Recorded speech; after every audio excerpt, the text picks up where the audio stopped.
Earning $100,000 a year in New Zealand should feel like you've made it, right? But here's the weird part. A lot of people on six figures still feel broke. They're checking their bank account before payday, their savings aren't really growing, and investing always feels like something they'll get around to later. So what's going on? Because this isn't an income problem, it's a trap problem. And the worst part, these traps feel completely normal, which is exactly why people stay stuck. In this video, I'm going to break down the 6 biggest ones, and chances are you're in at least a couple of them right now. Some of these are about how you spend, some are about how you invest, and some are just the way you think about money. Fix these and you'll be well ahead of everyone else. The first trap is lifestyle inflation. This is easily the most common trap and the most invisible. As your income goes up, your lifestyle follows. You get the pay rise or the bonus, and suddenly your car gets upgraded, the dinners out become more frequent, and holidays get a bit nicer, and you treat yourself more often. None of it feels excessive, in fact, it feels deserved. The problem is your spending increases automatically, but your saving or investing usually doesn't. So even though you're earning really well, your financial position or wealth usually doesn't follow. The numbers got bigger and the outcome stays the same, paycheck to paycheck. This is how someone on $70,000 a year and another on $120,000 a year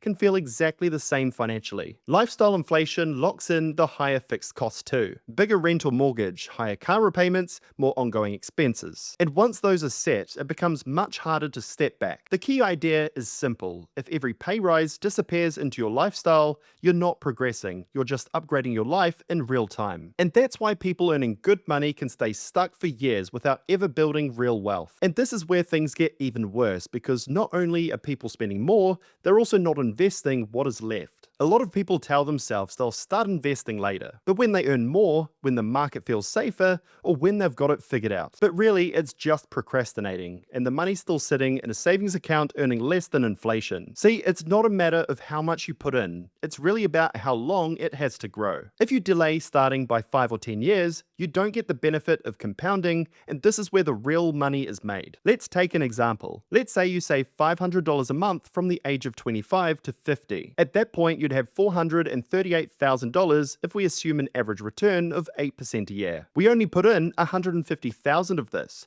but we end up with nearly 3 times that amount due to compounding or earning on top of earnings. If instead we started at 30 years of age, saving $750 instead of $500, we'd have a lower $411,000 despite having a savings rate 50% higher. So time is the greatest asset when investing, and falling into the trap of procrastination can severely impact your investment returns. Here, the key idea is that you don't need perfect timing or a huge amount to start. You just need to begin. A lot of people earning good money are not actually bad with money.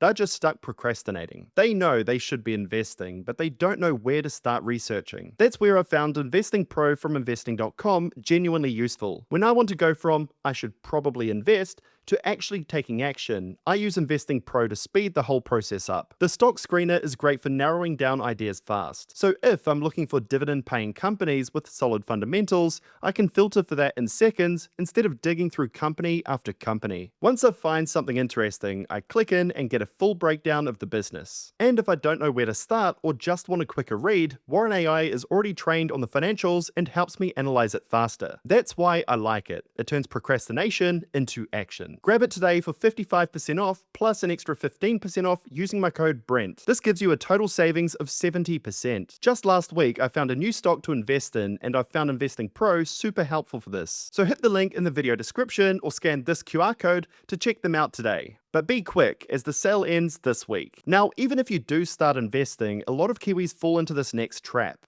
over-relying on property. It's basically seen as the default path to wealth in this country. You buy a house, you hold it long enough, and you'll eventually be fine. But what worked for the last generation might not work well for ours, when the houses are already so expensive and the tax advantages have largely been stripped away. So the trap is when your home becomes your entire investment strategy. A house you live in doesn't generate an income, nor does it pay you dividends. Unless you sell or borrow against it, you can't even access that value. On paper, it might be worth a lot, but in reality, your cash flow hasn't changed. At the same time, all your wealth is concentrated in a single asset, in a single city, in a single country. In New Zealand, we've seen the property market move sideways or even lower in 2022, 23, 24, 25, and now, with the oil crisis, probably 26. So in effect, you're not diversified and your wealth has gone nowhere. Meanwhile, you're missing out on other assets like shares, which can provide growth, income, and it's super easy to diversify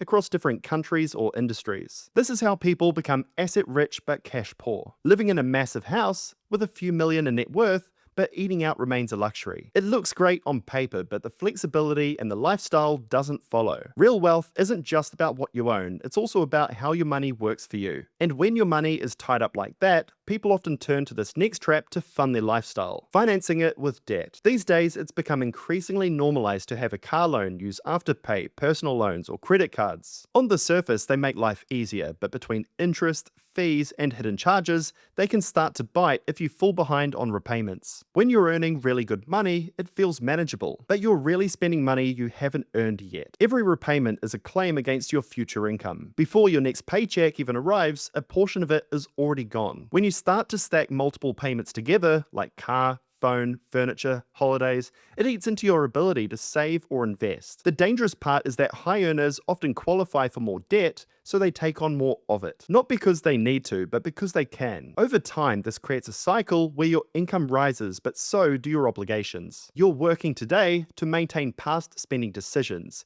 That's how people end up earning good money, but still feeling financially tight. Consumer debt isn't always bad, but using it to fund a lifestyle you can't actually afford is where it becomes a trap. So if your income is already stretched and your spending is inconsistent, not having an automated financial system can make everything worse. Most people get paid, they then cover their expenses, and then whatever's left over is saved or invested. Some months they do it, others they don't. And this is the problem. You're not paying yourself first. Without a system, saving towards your future becomes optional. Over time, this inconsistency adds up. What I choose to do is automating my savings and investments. Money comes in and a portion is immediately redirected into savings or investing accounts. Once it lands there, it is automatically invested as well. So no decisions and no effort needed, just consistency. Because building wealth isn't about making perfect decisions every single month.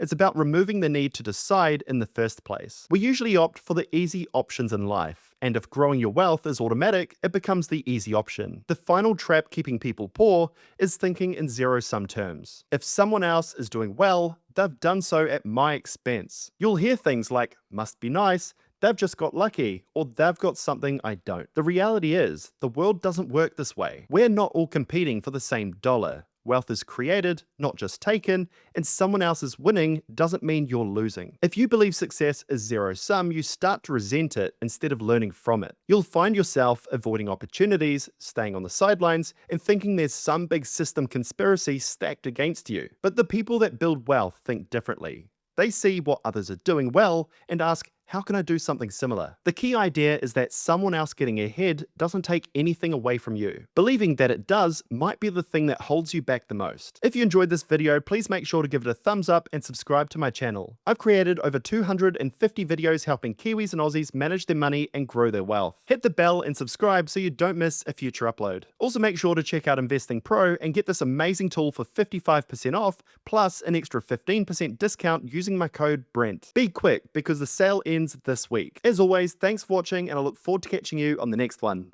Cheers.